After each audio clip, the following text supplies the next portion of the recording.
दोस्तों, आप सबको पता है कि स्वाति मालीवाल के साथ अरविंद केजरीवाल के घर पर मारपीट हुई थी। इस घटना को पूरी दुनिया ने देखा है। बहुत ध्यान से सुनिएगा मैं जो कहने वाला हूं, और आप भी अंतरात्मा की आवाज़ सुनिएगा। इंडिया गठबंधन के लोग कैसे महिला विरोधी हैं और कैसे स्वाति मालीवाल के साथ हुई घटना पर वह चुप्पी साध रहे हैं। इसके पीछे कैसी पूरी राजनीतिक साजिश बुनी गई, बहुत ध्यान से सुनिएगा। आपको एक एक कहानी बताएंगे, और सबसे दिलचस्प कहानी तो यह है कि अरविंद केजरीवाल स्वाति मालीवाल के यहाँ तो पीटे गए, ऐसा भी कहा जा रहा है। ऐसा कहने वाला कौन है? ऐसा किसने यह खबर मीडिया में लिखी है कि स्वाति मालीवाल ने पहले अरविंद केजरीवाल को पीटा और फिर अरविंद केजरीवाल ने अपने गुरु से बोलकर स्वाति मालीवाल की पिटाई करी। यह भी आपको बताएंगे। बहुत ध्यान से इस वीडियो के आखिर तक बने रहेगा, क्योंकि इस वीडियो में हम जो फैक्ट बताते हैं, इंडिया गठबंधन के लोग जो बार बार इंडिया गठबंधन केंद्र के लोग जो यह दावा करते हैं कि उनकी पार्टी में या उनके गठबंधन में महिलाओं का पूरा सम्मान है। आपको याद है ना, जब बीजेपी ने टिकट का बंटवारा किया तब इंडिया गठबंधन के थे कि वो यह कहने वाले लोग इंडिया गठबंधन के नेता थे। लेकिन बहुत ध्यान से सुनिएगा। सबसे पहले हम इस चर्चा की शुरुआत करें, आपको कुछ इन्फॉर्मेशन बताएं। उससे पहले एक तस्वीर दिखा देते हैं। यह तस्वीर लखनऊ एयरपोर्ट की तस्वीर 24 घंटे के भीतर की बताई जा रही है। इस वक्त जब हम यह वीडियो आपको दिखा रहे हैं उसके 24 घंटे के भीतर ही तस्वीर, और यह तस्वीर तब की है जब स्वाति मालीवाल के साथ अरविंद केजरीवाल के घर पर मारपीट हुई थी। उसके करीब 24 घंटे बाद की तस्वीर, और हम जब आपको यह वीडियो दिखा रहे हैं उसे यह 24 घंटे पहले की तस्वीर और स्वाति मालीवाल के वीडियो मीडिया में आए, और यह कह रहे थे कि जो हुआ स्वाति मालीवाल के साथ उस पर अरविंद केजरीवाल, बहुत ध्यान से सुनिएगा, इसके बारे में आपको सबको बताना चाहता हूँ। कल सुबह उनके आवास पर जब स्वाति मालीवाल जी मिलने के लिए पहुंची थी, ड्राइंग रूम में इंतज़ार कर रही थी। इस बीच विजय कुमार की वहाँ पर आते हैं और उन्होंने स्वाति मालीवाल जी के साथ बहुत बदतमीजी की। आवश्यकता है कि इस पूरे मामले की जानकारी, इस घटना की जितनी निंदा की जाए कम है। अरविंद केजरीवाल जी ने पूरे घटना को संज्ञान में लिया है और इस पूरे मामले की कार्रवाई करने कहा। आगे वीडियो में देखते हैं विस्तार से। क्या लगाया अरविंद केजरीवाल के सरकारी आवास, जिसको मीडिया में अब शीश महल के नाम से जाना जाता है, उसमें मारपीट हुई थी। ड्राइंग रूम में मारपीट हुई थी। मारपीट करने केजरीवाल थे या उनके पीए विभव कुमार थे, इसका तो अभी खुलासा होना है जांच पड़ताल में, क्योंकि शुरू में स्वाति मालीवाल ने जो फोन किया था पीसीआर को, उसमें तो अरविंद केजरीवाल को ही कहा था कि उन्होंने मारपीट की है। बाद में 7-8 मिनट बाद जो दूसरा फोन किया तो चेंज कराया उन्होंने और कहा कि अरविंद केजरीवाल के पर उनके पीए विभव कुमार ने मारपीट की। आज ये जानकारी मिली है 3 दिन बाद कि Delhi police senior officer Swati Maliwal के घर गए, क्योंकि वो उस दिन पुलिस स्टेशन तक आई जरूर थी, लेकिन उन्होंने कोई लिखित में कंप्लेंट नहीं दी थी, और इसे लेकर भी तमाम तरह की चर्चाएं चल रही थी। उन पर प्रेशर है या वो रणनीतिक रूप से या कुछ सोच समझ करके चुपचाप बैठ गई हैं। उनकी माताजी कह रही थी कि वो सदमे में है, वो बोलने की स्थिति में नहीं है। जब थोड़ा सा इस सदमे से उभरेंगी तो जरूर कुछ कहेंगी, सामने आएंगी, एफआईआर दर्ज कराएंगी, जो भी कराना है। लेकिन 3 दिन इंतजार करने के बाद दिल्ली पुलिस उनके दरवाजे पर पहुंची और जो सूचना मिल रही है 4 घंटे तक उनका बयान दर्ज किया गया और उस बयान के आधार पर अब दिल्ली पुलिस एफआईआर दर्ज करने की प्रक्रिया शुरू कर रही है। टाइम्स नाउ की एक मैं फ्लैश देख रहा था, आप भी देख लीजिए। इसमें कहा गया है कि विभव कुमार ने करीब 5 से 6 बार उनको चांटे मारे हैं। इसके अलावा उनकी छाती पर हमला किया है, उनके पेट पर हमला किया है, उनके लोअर बॉडी पर भी प्रहार किए गए हैं। और इसमें यह दावा किया गया है कि जिस समय ये सब चल रहा था उस समय अरविंद केजरीवाल वहीं थे, बंगले में ही थे।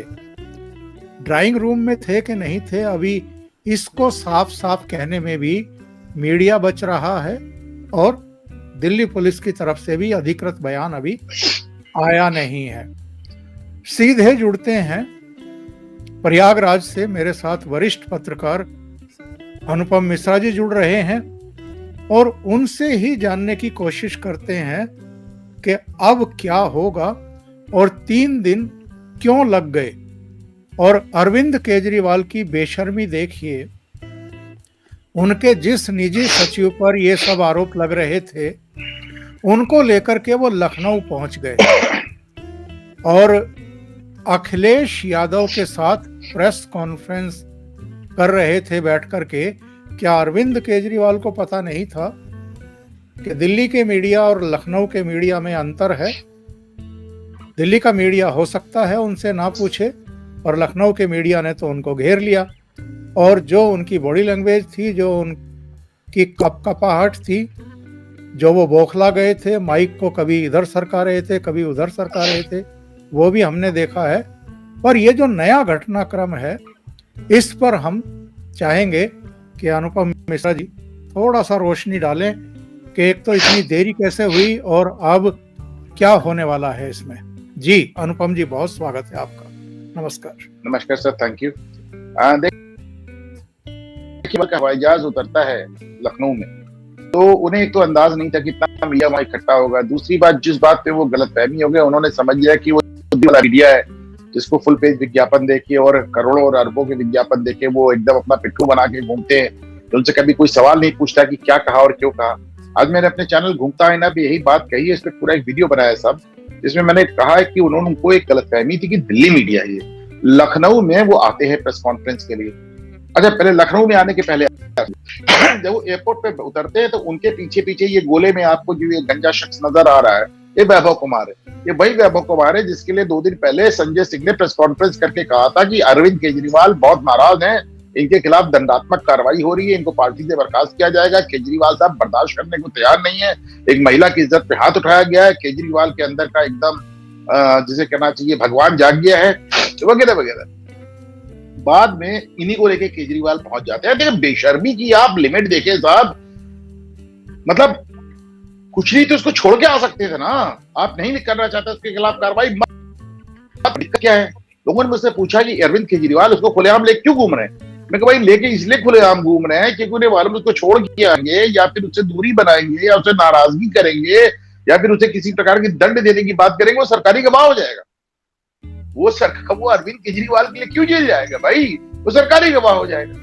तो उसको लेके घूम रहे हैं। कल रात से मामला बड़ा तमतमा गया। उसके बाद ये आप देखिए अखिलेश यादव की बुद्धि को क्या हो गया है, वो करता मुझे समझ में नहीं आता। इसीलिए मैं कहता हूं बिल्कुल भी उनके राजनीतिक फैसले किस तरह के होते हैं। अरविंद केजरीवाल ने 2022 के विधानसभा चुनाव में उत्तर प्रदेश में 349 सीट लड़ी, 349, और 349 में 349 की जमानत जब्त हो गई। और जमानत जब्त तो नहीं हुई, इनको नोटा से आधा वोट मिला। और कितना मिला? 0.6% नोटा था, 0.3% अरविंद केजरीवाल का वोट। तो जब अरविंद केजरीवाल के पास 1 दर्जन वोट नहीं है उत्तर प्रदेश में, तो अखिलेश यादव ने क्यों बुलाया भाई उनको? आप दिल्ली में जाके देखें कि आम आदमी पार्टी के जो सांसद पद के लिए उम्मीदवार खड़े हैं वो केजरीवाल का नाम आने से कतराने लगते हैं। भाई हमें कुछ नहीं मालूम, हमको अपना चुनाव प्रचार करने दीजिए। कितने वीडियो तैयार है। अखिलेश यादव को देखिए, आप बैल मुझे मार, उसको उन्होंने सीधे बुला भी लिया, उनका स्वागत भी कर लिया, उनके साथ प्रेस कॉन्फ्रेंस भी कर डाली। प्रेस कॉन्फ्रेंस ही नहीं कर डाली, उन्होंने एक कमाल का काम किया। देखिए जब अच्छा जैसे ही अखिलेश यादव जैसे बोलते हैं मोदी और भाजपा और आरएसएस संविधान खत्म हो जाएगा, जब सब कुछ बोलते रहे मीडिया खामोश चुपचाप बैठा सुनता रहा, क्योंकि ये बातें वो हर प्रेस कॉन्फ्रेंस से बोलते हैं, एक दिन में 4 बार बोलते हैं, रैली से बोलते हैं, तो ठीक है बोल लीजिए आप। जब उनकी रैंटिंग खत्म हो गई, जब उनका ये सब खत्म हो गया, तो पैर चारों तरफ से मीडिया टूट पड़ा। केजरीवाल साहब ये बताइए, स्वाति मालीवाल, केजरीवाल केजरीवाल आप बकवास अगर वो वीडियो साहब तो चलाएं, आप केजरीवाल की बॉडी लैंग्वेज देखें, वो अपने सामने जो माइक रखा होता उठा के अखिलेश के सामने रख देते कि भैया तुम बताओ, फिर अखिलेश के बाद माइक लेके संजय सिंह को दे देते, भाई तुम बताओ, और दोनों कमाल के बयान देते हैं। अखिलेश यादव ये बयान देते हैं, अरे सुनो भाई हमारे पास स्वाति मालीवाल से ज्यादा जरूरी मुद्दे हैं हमारे पास, इससे ज्यादा बेशर्मी का बयान क्या हो सकता है। आश्चर्यजनक। हाँ, एक महिला सांसद की इज्जत पे हाथ डाल दिया गया और आप कह रहे हैं कि साहब हमारे पास ज्यादा जरूरी मुद्दे। और आप देखिए इसको तुरंत मायावती ने इसको कैच कर लिया। जरा आप इनका देखिएगा माइक। अरे उससे ज्यादा जरूरी और चीजें भी हैं, कागज हम निकाल लिए। पहले इन्होंने यही माइक भाजपा किसी के सगे नहीं है। ये है कि भाजपा किसी के सगे नहीं है और भाजपा झूठे मुकदमे लगाने वाला गैंग है। हाँ बोलो। बोल रहे हैं, बता। हाँ मैं बोल रहा हूँ। 1 सेकंड बोल। बेशर्मी की इंतहा है अरविंद केजरीवाल के चेहरे की हवाई उड़े हुए। ये अखिलेश की तरफ माइक कर रहे हैं। अच्छा देखिए, सिर्फ इतना ही नहीं, अखिलेश यादव का बयान सुने, उसके बाद संजय सिंह आते हैं, वो कहते हैं प्रधानमंत्री मणिपुर पे नहीं बोले तो हम स्वाति। क्या बात कर रहे हैं, प्रधानमंत्री ने मणिपुर पे 1-1.5 घंटे का बयान दिया है संसद में, क्या बकवास है। और फिर उस मुद्दे का इस मुद्दे से क्या लेना देना। तो इस तरह करके बेकार की बातें करके वो खत्म कर देते हैं। मायावती इस मामले को तुरंत निरस्त कर लिया। मायावती ने 2 ट्वीट्स किए, अगर आज आपने देखा हो। उन्होंने कहा कि महिला की इज्जत का सवाल है, महिला सांसद की इज्जत का सवाल है, जो भी आदमी इसको प्रमोट कर, उन्होंने अखिलेश यादव पे साइड से हमला किया। उन्होंने कहा जो भी इसे प्रमोट कर रहा है बहुत गलत है। फिर वो एक दूसरी बात भी कहती है कि महिला आयोग के साथ साथ राज्यसभा के सभापति को इसका संज्ञान लेना चाहिए।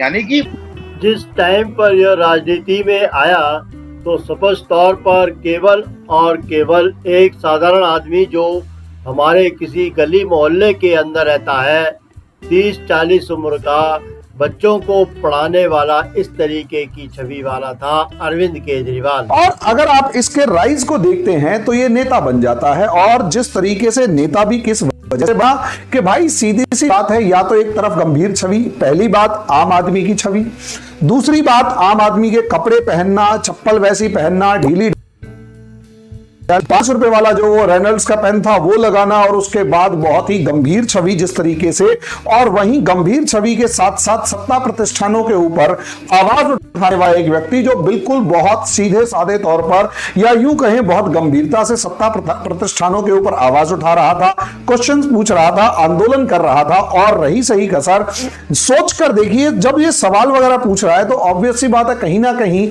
लोगों के दिमाग में गया कि ये ही हमारा नेता हो, ऐसा ही तो हमारा नेता चाहिए हमें, जो बिल्कुल हमारे जैसा दिखता हो, हमारे बीच से उतर आया हो। नो डाउट यहां पर जिस समय पर इसका राइज हुआ उस टाइम पर कांग्रेस के अंदर एक भी नेता ऐसा नहीं था, यहां तक कि आम आदमी कोई नेता ऐसा नहीं था जिसे आम आदमी उस अपने जैसा देख पाए या अपने फॉर्म में देख पाए। खैर अन्ना हजारे के साथ जुड़े, लेकिन अन्ना हजारे के साथ जुड़ने के बाद जो ये नेता की छवि और पूरे की पूरी पार्टी खड़ी कर दी, और पार्टी खड़ी करने के बाद एक ऐसे फॉर्म में उभरे कि जैसे कहते हैं कि पूरी दिल्ली का सबसे बढ़िया उद्धार तो यही बंदा कर सकता है।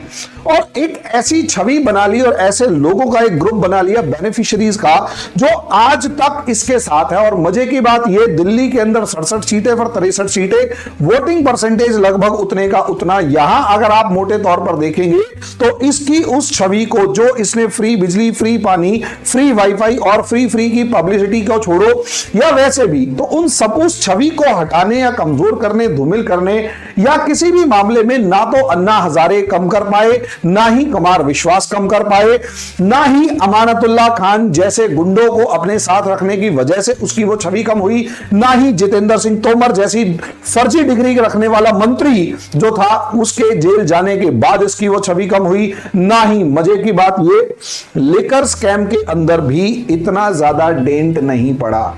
लिकर स्कैम में कुछ डेंट पड़ा, उसके ऊपर अभी डिस्कशन करेंगे, लेकिन सोचकर देखो, बंदे ने ओपनली 135 करोड़ रुपए खालिस्तानियों से लिए। कुमार विश्वास ने ओपनली डिक्लेयर किया कि हां मेरे सामने ये खालिस्तानियों से मिलता था, और खालिस्तानियों के साथ इसकी साठगांठ के न जाने कितने सबूत आए, लेकिन फिर भी मजाल है इसकी पॉपुलैरिटी में, केजरीवाल की पॉपुलैरिटी में किसी तरीके की कोई कमी आई हो? आंसर है नहीं। और इसीलिए लगता है जो ये हंसी मैं जब इसकी हंसी देखता हूं, इसकी हंसी में छलियापन ज्यादा लगता है और सच्चाई कम। कि भाई तुम कितने बेवकूफ हो। दांत मत देखो, दांतों के ऊपर जो होठों की शेप है उसे देखो, और जो आंखें हैं, आंखों की जो छिपी हुई हैं वो देखो कि अंदर उसके कुछ छिपा हुआ है, और वो ये बता रहा है कि तुम कितने बेवकूफ हो। ये चीज होने के बावजूद इसका बंदे का जो छवि थी, वो जो डोमिनेंस था पॉलिटिक्स के ऊपर, वो कम नहीं हुआ। दिल्ली और आसपास के इलाकों के अंदर इसकी जो फैन फॉलोइंग थी वो कम नहीं हुई, लगातार बढ़ी नहीं तो कम भी नहीं हुई। और पंजाब जैसे शहर, पंजाब जैसे राज्य के अंदर भी अपने वो क्या नाम है सरकार बना ले जाना इसकी एक बड़ी अचीवमेंट थी। लेकिन अब इसका नेक्स्ट लेवल समझिए, यहां पर नेक्स्ट लेवल भाई साहब जेल चले गए। इसमें तारीफ करनी पड़ेगी, बंदा जेल में जब तक था तब तक स्ट्रगल करता रहा, और मजे की बात ये जेल के अंदर भी जब तक ये जेल में रहा तब तक भी इसके जो फॉलोवर्स थे वो कम नहीं हुए, और यहां तक कि इसकी जो स्ट्रगल थी वो देखने लायक थी, गजब स्ट्रगल थी।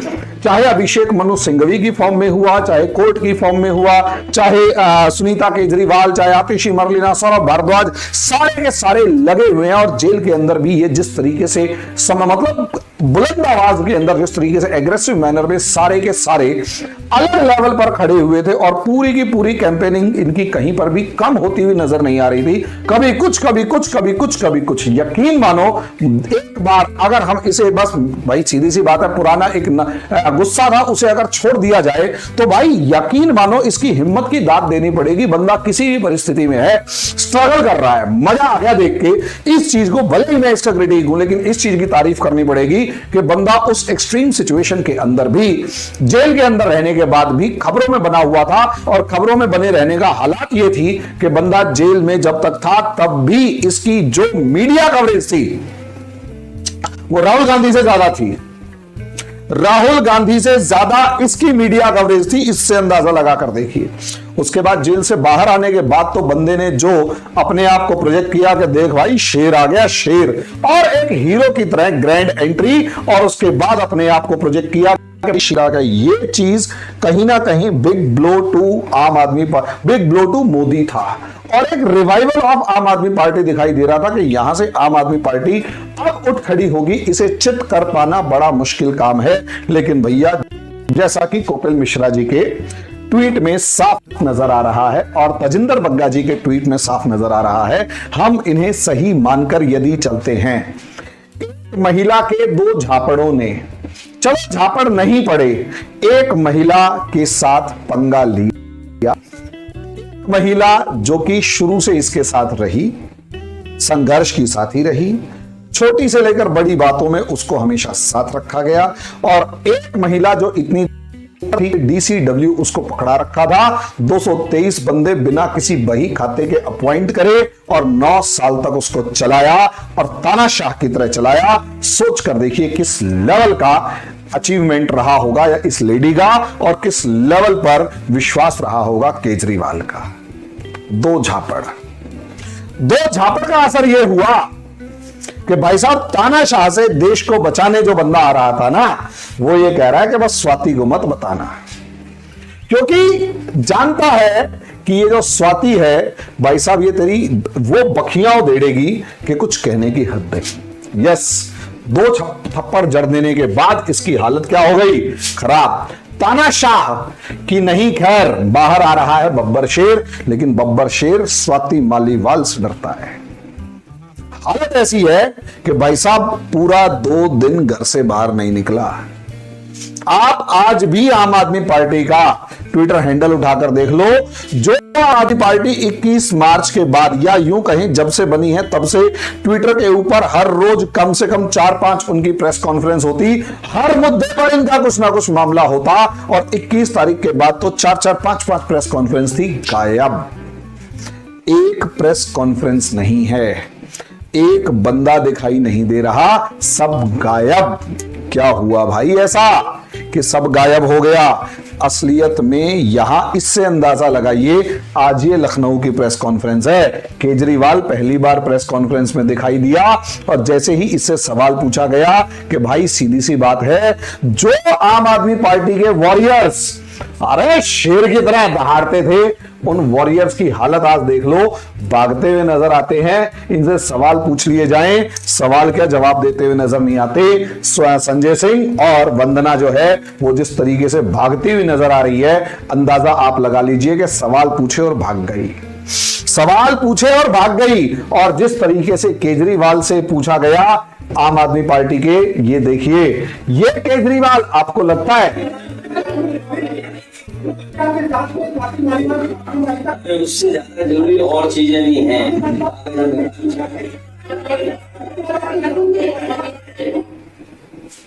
यहां आपको यह समझना है कि एक बंदा जो शायद कभी किसी बात के अंदर इतना घबराया हुआ महसूस नहीं करता, पहली बार ये बंदा घबराया हुआ महसूस कर रहा है। ये घबराया हुआ दिख रहा है, हाथ पैर फूले हुए दिखाई दे रहे हैं बंदे के। और जैसे जैसे सवाल पूछे जा रहे हैं ना, हालत देख लो, बोलते नहीं बन पा रहा, कह रहा अच्छा संजय सिंह जवाब देंगे, वो बोल पड़ा, नहीं तो संजय सिंह जवाब देंगे। Can you imagine? ये चीज ऐसे में क्यों फंस गया? ये फंस इसलिए गया कि इसके 2 बंदे जो थे वो आपस में भिड़ गए। ये वो थे जिनके पास हर क्राइम की चाबी थी, हर क्राइम का पता था, हर क्राइम जो भी आप तक केजरीवाल ने कुछ भी घपला घोटाला कुछ भी किया, या तो स्वाति मालीवाल जानती थी, उससे भी ज्यादा विभव कुमार जानता था। और यहां पर अब पहली बार ऐसा हुआ कि केजरीवाल को अपने 2 राइट हैंड, मतलब 2 हाथों में से एक को चुनना पड़ रहा है, या तो वो स्वाति मालीवाल के साथ जाए या फिर विभव कुमार के साथ जाए। केजरीवाल ने यही गलती कर दी, इसने स्वाति मालीवाल को ड्रॉप करने का सोचा और विभव कुमार को अपने साथ रखा। संजय सिंह तो 2 पैसे का 2 टके का बंदा है, इसकी तो वैसे भी कोई औकात नहीं है, शोर ही मचा सकता है, वरना हालत देख लो, जिसको बहन कहता था उसकी जो धज्जियां उड़ाई है केजरीवाल